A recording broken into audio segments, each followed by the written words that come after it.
आप देख रहे हैं जय गुरुदेव चरण रघुवीर। आज दिनांक 30/12/2025 का दिन। गांव बोडोली डहर, जिला डीग, भरतपुर, राजस्थान।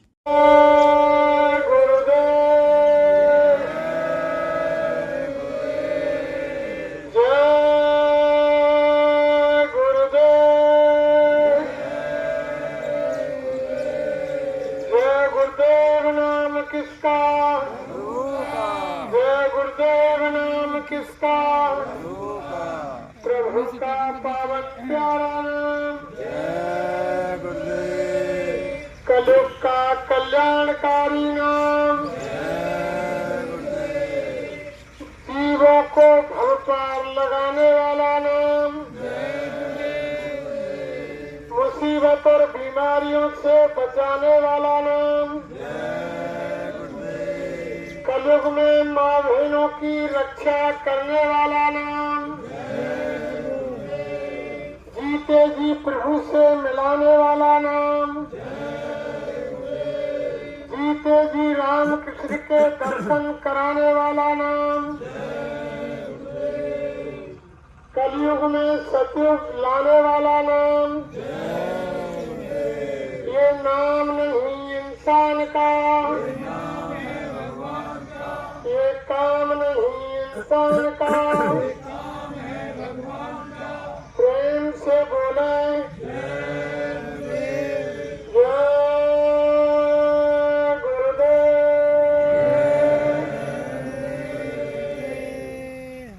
सर्वसमर्थ, सर्वव्यापक, आत्माओं के धनी, दया के सागर, मंच पर विराजमान गुरु महाराज के चरण कमलों में कोटि कोटि बार नमन। पूजनीय वंदनीय पिता तुल्य बुजुर्गों, दूर दराज से हिंदुस्तान के कोने कोने से चल करके आए धर्म प्रेमियों, गुरु भाई बहनों, सती सीता सावित्री की पावन भूमि पर पैदा होने वाली माता बहन देवियों, नौजवान साथियों, नन्हे मुन्ने बच्चे और बच्चियों, जहाँ तक हमारी आप गांव निवासी आवाज को सुन रहे हैं, हिंदू मुस्लिम सिख ईसाई आप सभी भाई बहनों को हाथ जोड़ के सादर जय गुरुदेव।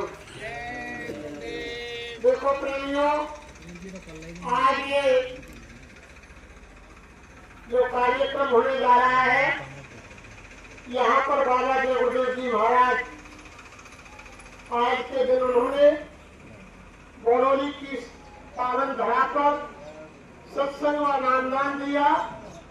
आज उनके आगमन की पुण्यगांठ यानी आज मनाई जा रही है वर्षगांठ।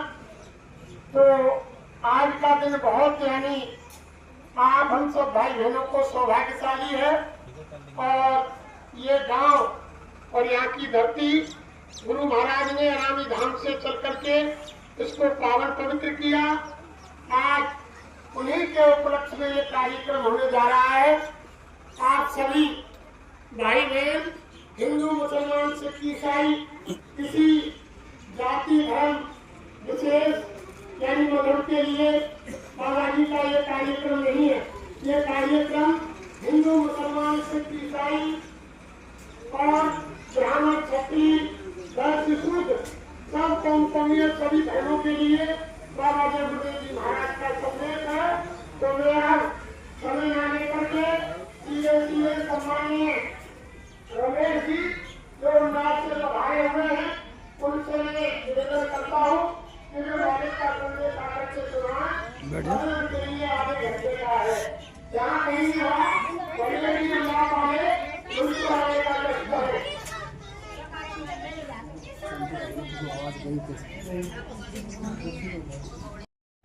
जय गुरुदेव। आप देख रहे हैं जय गुरुदेव चरण रघुवीर। आज दिनांक 30 दिसंबर 2025 का दिन, जहां आज हम जय गुरुदेव आश्रम बोडोली डहर, जिला डी, यहाँ पर गुरु महाराज सन 1971 में आज ही के दिन 30 दिसंबर को पधारे थे। उन्हीं की याद में आज 54वां ये उनका आगमन दिवस यहाँ मनाया जा रहा है। सभी संगत जो भारत से यहाँ पधारी हुई है विराजमान है।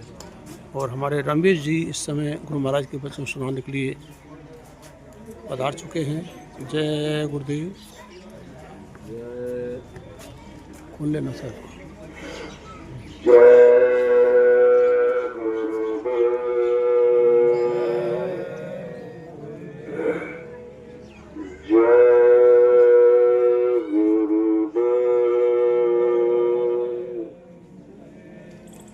जय गुरुदेव। जय गुरुदेव नाम किसका, जय गुरुदेव नाम किसका, जय गुरुदेव नाम किसका। प्रभु का पावन प्यारा नाम, प्रभु का पावन प्यारा नाम, जय गुरुदेव। मंच पर विराजमान वक्त के आला फकीर, देवों के देव बाबा जय गुरुदेव जी महाराज के चरणों में हमारा कोट कोट करो। ये मोटरसाइकिल ना खड़ी है यार, मोटरसाइकिल गाड़ी पर रास्ता नहीं जा निकल कर दिया। हाँ भाई बहन,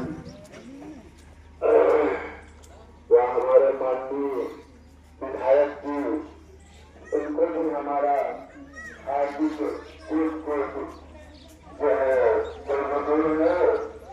क्योंकि हमारे विधायक जी ने अथक परिश्रम करके आज अपने इस राजस्थान की पावन भूमि पर 3-4 प्रदेशों को इकट्ठा कर दिया है और उनके अतिक परिश्रम को सुनकर के आज हमारे यूपी के उन्नाव में चर्चा हुई, उसको सुनकर के हम यहाँ करके चले आए और उनके पास हमारे भाई हुए जो कि ऐसे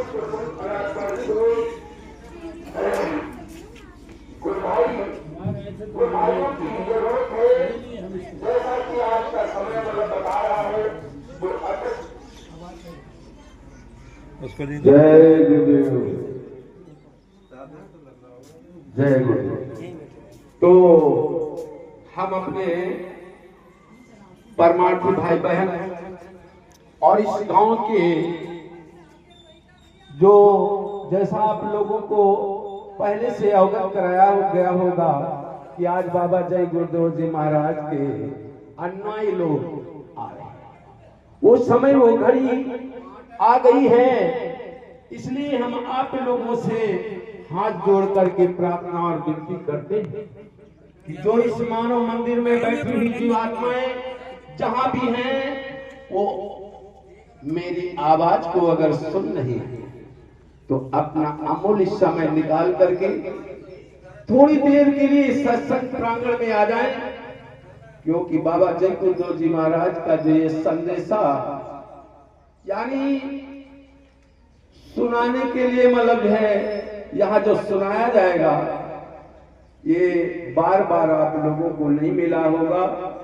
चाहे आप कितना भी पैसा खर्च कर लो, चाहे जितने पैसे वाले वक्ताओं को आप बुला लो, लेकिन ये आप लोगों को जो है ये संदेशा सुनने को बाबा जय गुरुदेव जी के ही अनुयायियों से मिलेगा। इसलिए आप लोगों से हाथ जोड़ करके प्रार्थना और विनती है कि आप लोग जल्द से जल्द अपना अमूल्य समय निकाल करके सत्संग प्रांगण में आ जाएं और वो सत्संग रूपी गंगा अभी आपकी यहाँ बहने जा रही है। ऐसी गंगा में नहा लो जो जन्म मरण से छुटकारा मिल जाए, ऐसी जो है सत्संग रूपी गंगा बहेगी।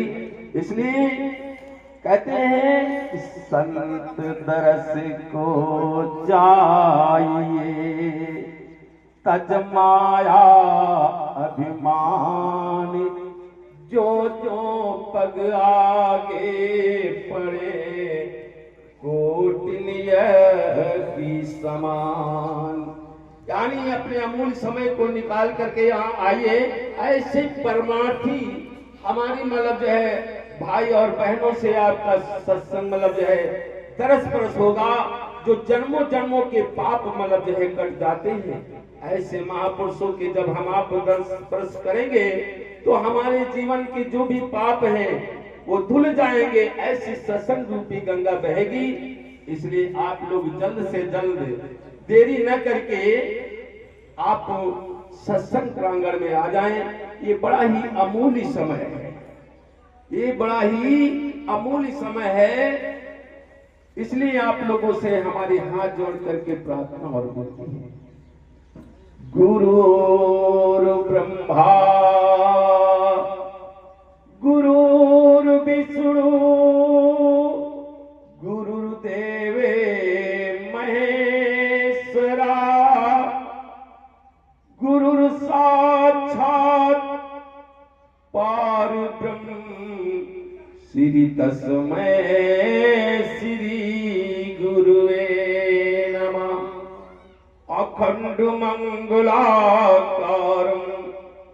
व्याप्तं निधि तरे न कोई, और चाहे बिरंची शंकर सम होई। यानी ये मतलब जो है महापुरुषों ने हमको आपको बताया कि वास्तव में जो ये मनुष्य शरीर है, ऐसे मालिक की मतलब जो है हम बार बार वंदना करते हुए, और मालिक ने हमको आपको बताया कि वास्तव में जो मनुष्य शरीर मिला है ये कर्म है। ये मनुष्य शरीर कर्म योनि है, भोग योनि नहीं है। जो हम आप भोग योनियों की तरह इसका उपयोग करते हैं, ये कर्म योनि है, ये कर्म योनि है। और जो है हम आप भोग योनियों में पड़े हुए हैं, जिसके लिए महापुरुष आए, बाबा जय गुरु आए, उन्होंने हमको आपको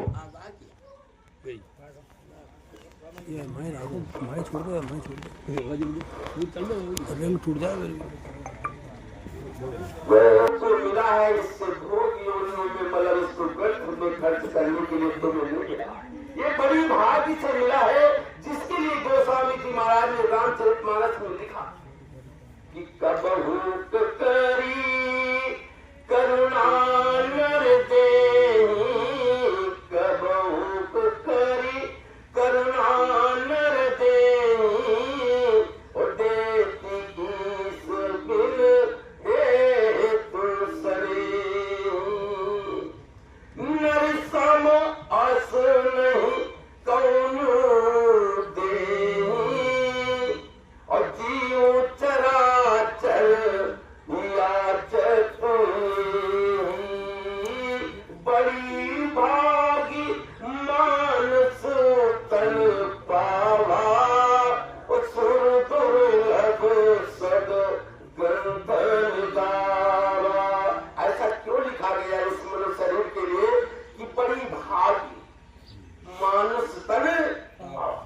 वास्तव में इसके अंदर कौन सी ऐसी कैपेसिटी यानी ताकत है जो तुम्हारे लिए इस मनुष्य शरीर की महिमा को इतना बड़ा बखान किया गया, जिसके लिए गोस्वामी जी महाराज सीधे सीधे रामचरितमानस में बता रहे हैं कि साधन धाम मोक्ष करिदारा, और पाए न देहि परिलोक समारा। यानी ये मनुष्य शरीर साधना का है, मोक्ष का इसके अंदर दरवाजा है। और जिन ढूंढा तिल पानिया, और गहरे पानी पई, और जीवन डरा और रहा किनारे पई। यानी जिन्होंने ढूंढा उन्होंने पाया। इसी के अंदर वो मालिक मिलता है, जिसको मिला है वो इसी के अंदर मिला है, अन्य जगह कहीं मालिक मिलता नहीं है। लेकिन हम आप अनजान में कांकड़ पाथर जोड़ के मंदिर महज बनाए, ताकर मुल्ला बैठ के पाग देती है अल्लाह को बही बनाए। ये तो हम आपको दिखावती मतलब इधर उधर ढूंढ रहे हैं, कोई सागर में, कोई पाथर में, कोई नदी में, कोई नाले में, कोई मंदिर में, कोई मस्जिद में, कोई गुरुद्वारे में, कोई चर्च में, वहां भगवान नहीं दिखा है। जिसको मिला इसी में मिला है, वो मालिक को पाने का मतलब रास्ता इसी के अंदर से जाता है। लेकिन हम आप अनजान में हम लोगों को विद्वानों ने बहका दिया, मतलब जो है कि इधर नहीं इधर मिलता, इधर नहीं इधर मिलता। जैसे गुरु महाराज ने कहा था, जैसे गुरु महाराज कहते हैं, गुरु महाराज का एक पद चलता है, लेकिन गांव मतलब जो है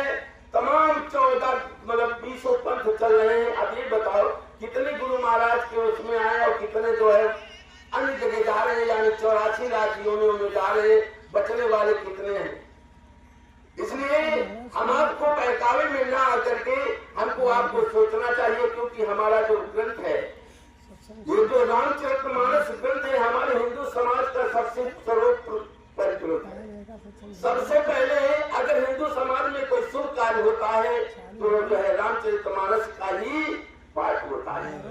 तो हमको आपको समझना चाहिए कि वास्तव में रामचरितमानस क्या बता रही है। रामचरितमानस का तुम्हें धूप अगरबत्ती जला करके जो पूजा पाठ करने के लिए नहीं बनी है। ये रामचरितमानस बनी है कि हम आपको उस पर चले और उसकी अमल करें। तो कहने का मतलब ये मनुष्य शरीर आप समझ लो कि कैसे मिला है। ऐसे नहीं मिला जैसे साल में हम आप उसको कमा रहे हैं।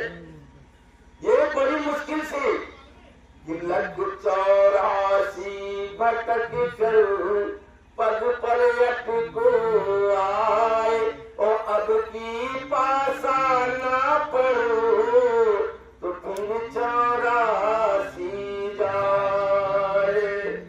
कई जन्म भरो कीट पतंगा और कई जन्म गजनी में तुरंगा।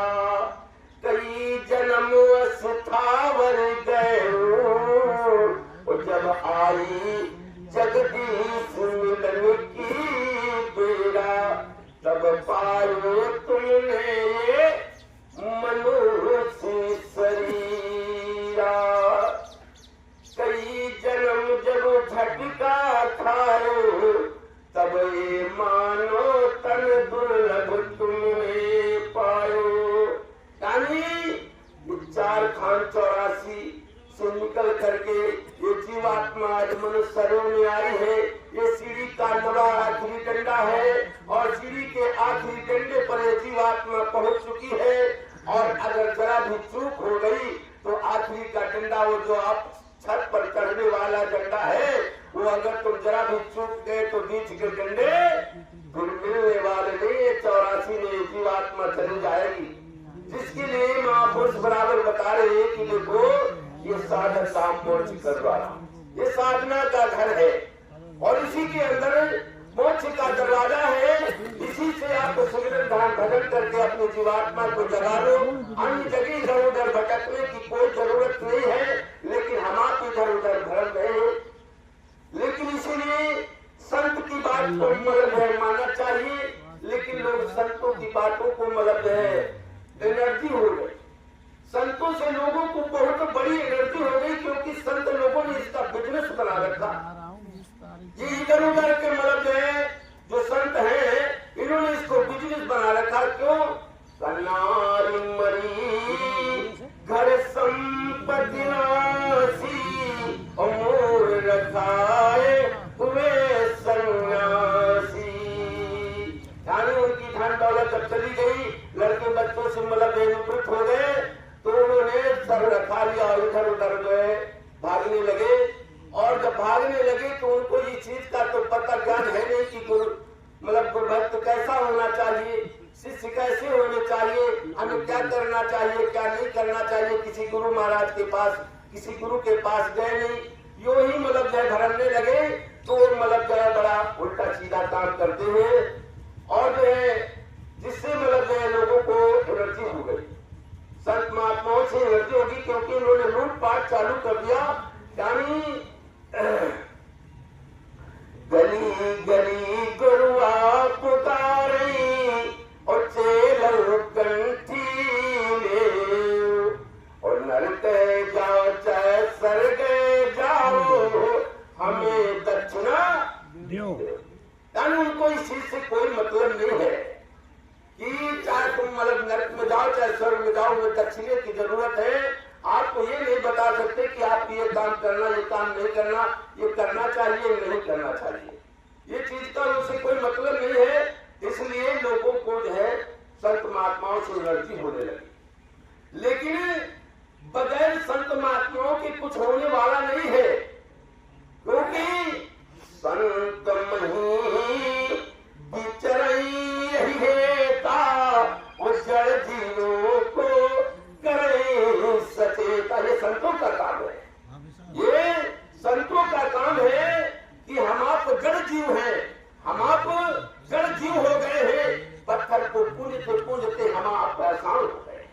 हमारा आपका दिल पत्थर हो गया है, इसके अंदर से दया, रहम और जो सत्यता और अहिंसा मतलब ये सब खत्म हो, जिसके लिए संत महात्मा आकर के हमको आपको आगाह कर रहे हैं कि देखो ये मनुष्य शरीर तुम्हें केवल भजन करने के लिए मिला है। ये जो आप इधर उधर इन श्वासों की पूंजी को जो तुम खत्म कर रहे हैं, कि श्वास की कीमत को आपको पता नहीं कितनी कीमती श्वासें, अगर एक भी मतलब श्वास अगर तुम्हारे अंदर जब श्वासें खत्म हो जाए, किसी डॉक्टर के पास चले जाओ और किसी मतलब जो है उससे कह दो कि इसमें 2 4 5 श्वासें बढ़ा दो, दुनिया की संपत्ति ले लो, क्या बढ़ सकती है?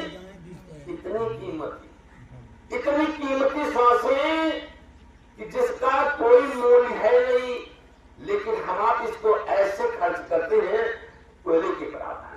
हम आप सारी दुनिया के कामों में इन श्वासों की पूंजी को लगाते हैं, लेकिन अपने काम में जो आएगी, अपने साथ में जो जाएगी, उसमें हम आप जरा भी ध्यान नहीं देते।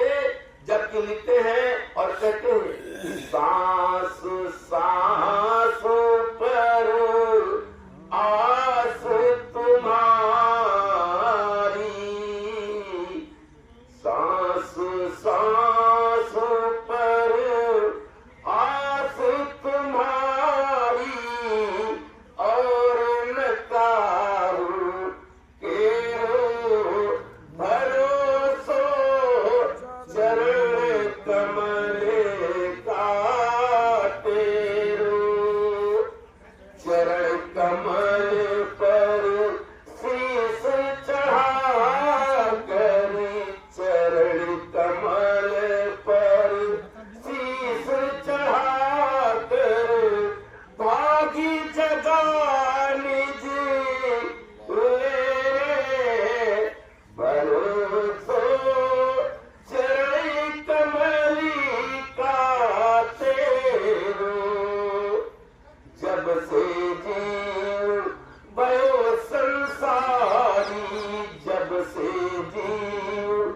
भयो संसारी, फिर काली के फेरो भरोसो चरण कमल का तेरो। यानी जब से जीव भयो संसारी, फिर काल के फेरो, इसका मतलब हम आप संसारी हो गए हैं। हम अपना घर, अपना वतन, अपने पिता, अपने माँ, अपने बाप को, अपने वतन को, अपने देश को हम आप भूल गए। हम आप संसार में आकर के संसारी हो गए। इसलिए सारा का सारा ज्ञात होता है कि हम आप संसारी हो गए हैं, जिसके लिए पिता हमको आपको लेने के लिए आएंगे। लेकिन हम आपको अपने पिता को भूल करके संसार के काम में लगे हुए हैं, जबकि ना कुछ ले करी आया जगत में, ना कुछ ले करी जाएगा। जबकि नहीं कुछ लेकर के आए हो और ना कुछ लेकर के जाओगे, ना कुछ ले करी आया जगत में, ना कुछ लेकर जाएगा। मुट्ठी बांधे आया जगत में, मुट्ठी बांधे आया जगत में, हाथ पसारे जाएगा। ना कुछ लेकर आया जगत में, ना कुछ लेकर जाएगा। यानी जब तुम वहां से आए थे तब क्या लेकर के आए थे? कुछ लेकर के आए थे, सब यही मिला हुआ है। धन दौलत, मकान, दुकान, गाड़ी, बंगला, माँ बाप, बहन, भाई, जिनके चक्कर में हम आप मतलब जो है सारा समय गंवा रहे हैं, सब यही मिले हैं और यही छूट जाएंगे। आया है सो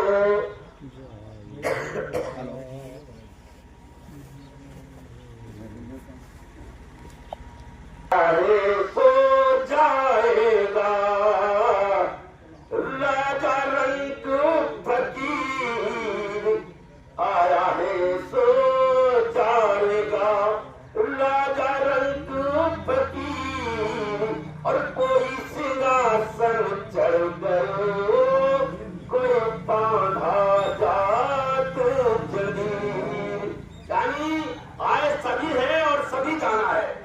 सभी को जाना है, लेकिन जाने का रास्ता अलग अलग है। यानी जैसे आप कर्म करोगे वैसे ही तो जाना पड़ेगा। जो आपने कमाया है वही तो तुम्हारे साथ में जाएगा। यानी जाना है तो जाने का रास्ता अलग अलग है, लेकिन सभी नाम आप कहते हैं कि एक ही जगह जाना है, सबको मरना है, लेकिन मरने का भी हिसाब अलग अलग है। इसलिए हमको आपको ये कर्म प्रधान देश है और हमको आपको कर्म करने के लिए मनुष्य शरीर मिला है। हम आपको कर्म करना चाहिए। जैसे हम आपको देखते हैं कि जैसे बड़ी भाग्यमान गोस्वामी जी महाराज ने लिख दिया, लेकिन हमसे बेहतर तो इस भैंस और पड़वे का शरीर है कि अगर उसका गोबर भी मतलब काम में आता, दूध भी हमको आपको मतलब काम में आता, उसका खाल भी हम आप प्रयोग करते, उसकी हड्डी भी प्रयोग करते, उसका गोबर भी प्रयोग करते, उसके नाखून और मतलब सींग भी हम आप प्रयोग करते, तो हमसे आपसे तो बढ़कर के उसका शरीर है। लेकिन हमारे आपके लिए क्यों गोस्वामी जी महाराज ने लिखा कि बड़ी बात, तो इसके अंदर यही है कि साधन धाम मोक्ष का दरवाजा, ये मनुष्य शरीर साधना का घर है, मोक्ष का दरवाजा है।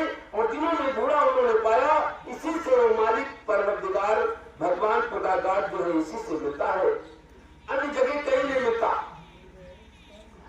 इसलिए हमको आपको सोचना है कि वास्तव में ये मनुष्य शरीर चार यानी 84 लाख योनियों से भटकने की बात है। वो 4 खाने कौन सी है? अस्थावर, मुखमज, अंडज और पिंडज। 84 जिसको हम आप कहते हैं, वो जैसे कि किसी को थोड़ी बीमारी लग गई, किसी को थोड़ी परेशानी आ गई, तो हम आप उसको कहते हैं अरे बड़े बड़े भैया को ताऊ को बड़ी 84 है। लेकिन ये मुंह से तो कहना आसान है, लेकिन 84 बहुत बड़ा घना जंगल है, बहुत बड़ा घना जंगल है। यानी 84 लाख योनियों को भटकते भटकते ये मनुष्य शरीर तुम्हें मिला है। वो 84 लाख योनियां क्या है? अस्थावर योनि, सर्पखंड। अगर तुमको ये मालिक इसी शरीर से वो प्रभु वो मालिक मिला तो मिला, अगर ये शरीर 84 में चला गया तो सर्पखंड अस्थावर योनि के अंतर्गत ये जाता है। और अस्थावर योनि की आपको देख रहे हो, ये धरती पर जो भी पेड़ पौधे आते हैं ये सारे के सारे अस्थावर योनि के अंतर्गत आते हैं। और इसकी जो है 30 लाख प्रजातियां हैं। और आप खुद समझ लो कि 30 लाख बार इसमें जन्मना और मरना, कितने युग कितने कल्प बीत जाएंगे, एक एक पेड़ की उम्र क्या है आप समझ लो। और इनको कितनी बड़ी तकलीफ, इन्होंने अपना काम नहीं किया, अपना भजन नहीं किया, जो काम करने के लिए मनुष्य शरीर मिला ये इन्होंने नहीं किया। इन्होंने मौज मस्ती उड़ाई, तो आज देख लो इन पेड़ों को कैसी तकलीफ में बेचारे जाकर के फंसे। इनको आप खुद समझ लो। आप रात में ठंडक होती है, रजाई में, कम्बल में, और एसी मतलब गर्म एसी के ऊपर गर्म एसी लगा करके आप सोते हो, लेकिन इनसे बेचारों से कोई पूछने वाला नहीं है कि तुम्हें ठंड लगती है या नहीं लगती, क्योंकि इन्होंने किसी संत महात्मा की बात को नहीं सुना, इन्होंने किसी संत महात्मा की बात को नहीं सुना, इन्होंने मौज मस्ती काटी। इसलिए आज 84 में ये जीवात्मा चली गई। इनके पेड़ों से आप पूछो, इनकी जीवात्मा को चाहे आप नीचे से इनको जड़ से काट दो या बीच से काट दो या सीधा आरा चला दो, किसी प्रकार से इनको कुछ भी आत्मा दे दो, ये किसी से अपनी तकलीफ को बताने वाले नहीं है। तो इसमें देखो कितने अच्छे अच्छे लाल पीले मीठे खट्टे ये सारे के सारे फल लगते हैं, लेकिन ये बेचारे खुद खा नहीं सकते। क्यों नहीं खा सकते? इन्होंने मतलब है कोई शुभ काम मतलब अपना काम नहीं किया, 84 में चले गए, ये परमार्थ करने के लिए गए हैं और ये परमार्थ कर रहे हैं।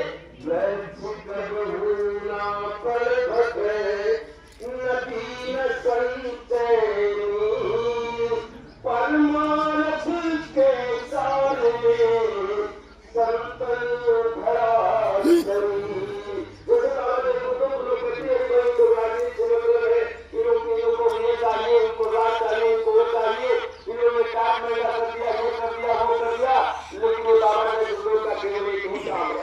इन्होंने प्रत्यक्ष किया कि मैं आया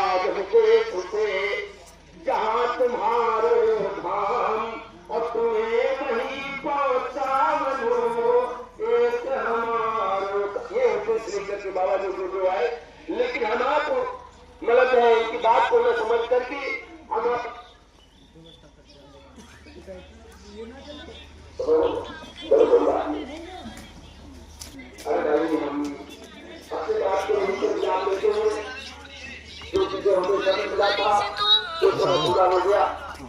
इसे अगर मेरे कहने सुनने में कोई त्रुटि या गलती या कोई ऐसी बात मेरे मुख से शब्द निकल गया हो जो आप लोगों को मतलब चुप गया हो, तो आप अपना भाई बच्चा समझ करके या बुजुर्ग समझ करके आप माफ कर देंगे। आपके चरणों पर अपना सर मस्तक रख करके हम आपसे माफी मांगते हैं। जय गुरुदेव। तो ये वर्तमान की ताजी भगवान के नाम की नौका तैयार कर दी और इधर लगा दी गई, जिसको सवार होना हो जाओ। जो जो भगवान के नाम पर सवार हो जाएगी रूहें, जीवात्माएं, वही इधर से उधर पहुंचा दी जाएगी। ये तो वर्तमान की भगवान के नाम की नौका और जहाज है। जितना चढ़ना चाहो उतना चढ़ो, जहाज में इतनी जगह है। वो ऐसी जगह नहीं हो तो जहाज लगाने वाला कहता आ जाओ, चढ़ जाओ, जल्दी चढ़ो, बहुत जगह है बैठने की, जिसकी इच्छा हो जाए और चढ़ जाओ इस पर। और याद रखो कि जैसे ही जहाज छूट जाएगा तो इधर किधर रह गए, उधर किधर। तुम जानो तुम्हारा काम। बाबा जी कुछ नहीं जानते, हम तो भगवान का संदेशा प्रभु का आपको सुनाए देते हैं। महाराज जी मेरी मर्जियां। जय गुरुदेव।